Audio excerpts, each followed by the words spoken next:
जब मुझे पता चला कि ये वही बॉलर है जिसको अभी तक छक्का नहीं लगा, मैंने कहा ये कैसे हो सकता है। जब हम खेलते हैं तो ये नहीं देखते कि सामने वाला कौन है, हम सिर्फ अपना विजन देखते हैं।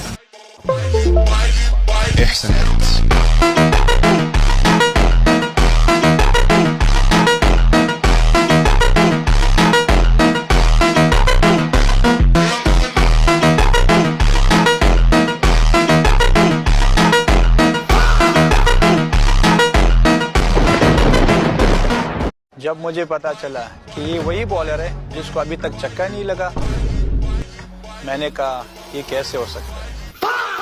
जब हम खेलते हैं तो ये नहीं देखते कि सामने वाला कौन है, हम सिर्फ अपना विजन देखते हैं।